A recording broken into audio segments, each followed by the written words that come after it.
விஜயா பயங்கர கோவமாக உள்ளே இருக்காங்க. அப்போ மூத்து வாங்கிட்டு வராரு. நல்லா பிரியாணி வாங்கிட்டு வராரு. அப்பா வாசனை சூப்பராக இருக்குது அப்படின்னு சொல்லிட்டு, ஏதோ வாசனை வர மாதிரி இருக்குது ஆண்டி, பிரியாணி போல் இருக்குது அப்படின்னு சொல்லிட்டு ரோகிணி சொல்கிறாங்க. ஆமாம் ஆமாம், அவன் ஏதோ வாங்கிட்டு வந்திருக்கான் போல் அப்படின்னு சொல்லிட்டு விஜயா சொல்லிட்டுருக்காங்க. மூத்து வாங்கிட்டு வராரு. வந்தவொடனே மீனா இந்த பிரியாணி எல்லாமே போடு அப்படின்னு சொல்கிறாரு. அதே மாதிரி வாழை எல்லாம் போட்டு அழகாக பிரியாணி எல்லாமே வைக்கிறாங்க. வச்சுட்டு அப்பா எழுந்து வாப்பா சாப்பிட்லாம் அப்படின்னு சொல்லிட்டு முத்து கூப்பிடுறாரு. ஏன்டா என்ன கூப்பிடுற, அம்மா இன்னும் வரல அப்படின்னு சொல்கிறாரு. இங்கே பாருப்பா, நீ வந்து அம்மா தானாக வருவாங்க, வாப்பா நீ அப்படின்னு சொல்லிட்டு கூப்பிடுறாரு. சரி சரி அப்படின்னு சொல்லிட்டு வராரு அண்ணாமலை. எல்லாருமே எனக்குமா அப்படின்னு சொல்லிட்டு மனோஜ் கேட்குறாரு. போடா போய் உன் பொடாட்டியை கூட்டிகிட்டு வா போ அப்படின்னு சொல்லிட்டாரு. எல்லாருமே சேர்ந்து வராங்க. உட்காருங்க அப்படின்னு சொல்லிட்டு எல்லாருமே உட்கார வைக்கிறாங்க. அப்படியே வராங்க. வந்தவொடனே அப்படியே நிற்கிறாங்க விஜயா. இங்கே பாரு மீனா, இந்த பிரியாணியில் ஒரு ஸ்பெஷல் இருக்குது, என்ன தெரியுமா? இது ரம்ஜான் இல்லை, அதனால் பிரியாணி கொடுத்துருக்காங்க. இந்த பிரியாணி ரொம்ப ரொம்ப ரொம்ப நல்லது. இதில் மனசில் எதை நினச்சிட்டு சாப்பிட்டாலும் அப்படியே நடக்குமா அப்படின்னு முத்து சொல்லிட்டாரு. ஓ அப்படியா, சரி சரி அப்படின்னு சொல்லிட்டு எல்லாருமே சொல்லிட்டு இருக்காங்க. நடந்துருமா, என் பையன் வீட்டுக்கு வந்துருவானா அப்படின்னு சொல்லிட்டு விஜயா கேட்குறாங்க.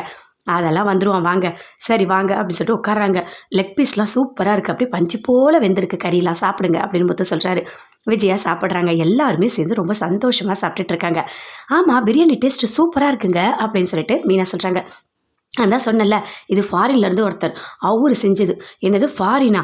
ஆமாம் ரோகிணி, உங்கள் அப்பா வராரு சொன்ன, இன்னுமா வராரு, என்னை எதுக்கு கோவப்படுத்துகிற அப்படின்னு சொல்லிட்டு சாப்பிடும் போதே கேட்குறாங்க விஜயா.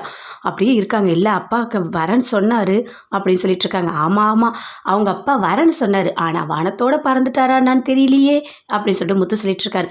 ஆமாம், இன்னுமாமா வராரு அப்படின்னு சொல்லிட்டு அண்ணாமலையும் கேட்டுட்ருக்காங்க. எதுவுமே பேசல. பயங்கரமாக கோவம் வருது விஜயாவுக்கு. சரி சரி சாப்பிடுங்க அப்படின்னு சொல்கிறாங்க. எல்லாருமே சேர்ந்து ரொம்ப சந்தோஷமாக சாப்பிட்டுட்ருக்காங்க. சாப்பிட்டு முடித்தோடனே அப்படியே ரோகிணி உள்ளே போகிறாங்க. பின்னாடியே விஜயா போகிறாங்க. போயிட்டு பயங்கர கோவமாக கத்துறாங்க. ஏய், உன் மனசில் என்ன நினச்சிட்ருக்க? என்னை பார்த்தா உனக்கு என்ன பைத்தியக்காரச்சி மாதிரி தெரியுதா? கொஞ்சம் கூட உனக்கு அறிவே கிடையாது. உன்னோட அப்பா வரேன்னு சொல்லி என்னை ஏமாற்றிட்டுருக்கா. என்ன கற்பனை அப்பாவா? எனக்கு தெரிஞ்சு உனக்கு அப்பா இருக்க சான்ஸே இல்லாத மாதிரி இருக்குது அப்படின்னு சொல்லிட்டு விஜயா சொல்கிறாங்க. இல்லை ஆண்டி, அதெல்லாம் ஒன்றும் இல்லை, எனக்கும் பயங்கரமாக வருத்தமாக இருக்குது, அப்பா வரலன்னு சொல்லிட்டு அப்படின்னு சொல்லிட்டு ரோகிணி சொல்கிறாங்க. இங்கே பாரு, இந்த நீலிக்கணிலாம் இங்கே வடிச்சிட்ருக்காத. நீ அழகத்தெல்லாம் நம்புறதுக்கு நான் ஒன்றும் முட்டாள் கிடையாது, புரியுதா?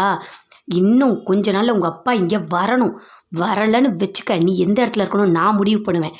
இனிமேல் நீ இந்த வீட்டில் இருக்கவே முடியாது அப்படின்னு சொல்லிட்டு பயங்கர கோபமாக விஜயா திட்டுறாங்க. இல்லை ஆண்டி, அப்பா வந்துடுவார். என்ன வந்துடுவார்? ஒரு பொண்ணு எங்கே வாழுது, எப்படி இருக்குது, எதுவுமேவா தெரிஞ்சுக்காம ஒரு அப்பா இருப்பார்? நீ சொல்கிறதெல்லாம் என்னால் நம்ப முடியாது. என்னோட இன்னொரு முகத்தை நீ பார்க்குறதா இருக்கும். சொல்லிட்டானா எனக்கு ரொம்ப கோபம் வருது, என்னை ரொம்ப அசிங்கப்படுத்திகிட்ருக்க நீ. அப்பா வராரு, ஃப்ளைட் ஏறிட்டார், வராரு, என்னென்ன கதை சொல்லிட்டுருக்க? உன் கதைலாம் கேட்குறதுக்கு என்ன பார்த்தா உனக்கு எப்படி தெரியுது?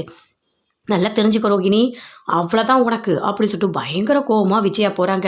ஐயோ கடவுளே, என்ன பண்ணுறதே தெரியல, இவங்ககிட்ட மாட்டிக்கிட்டோமே அப்படின்னு சொல்லிட்டு ஒரு பக்கம் அப்படியே ரோகிணி பயங்கரமாக ஃபீல் பண்ணுறாங்க.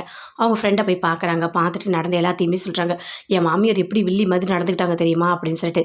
அதை கேட்ட உடனே அவங்க ஃப்ரெண்டு சொல்கிறாங்க, அதில் என்ன இருக்குது, அந்த கறி கடைக்காரன் இருக்கான்ல, அவனையே கூட்டிகிட்டு போயிட்டு ஏதாவது ஒரு காரணம் சொல்லிடலாம், அப்பாவுக்கு பிரச்சனை அப்படின்னு சொல்லிட்டு அப்படின்னு அவங்க ஃப்ரெண்டு சொல்கிறாங்க. சரி அப்படியே பண்ணிடலாம் அப்படின்னு சொல்லிட்டு ரோகிணி சொல்கிறாங்க. அதே மாதிரி அவங்க மாமான்னு சொன்னவரையே கூட்டிகிட்டு போயிட்டு அவங்க அப்பாவோட ஃப்ரெண்டுங்கள்லாம் ஜெயிலில் இருக்காங்க அப்படின்னு போய் சொல்லிடுறாங்க. முத்து மீனா 2 பேருமே இருக்காங்க. என்ன அம்மா மேலே அவ்வளோ பாசமா அப்படின்னு மீனா கேட்குறாங்க.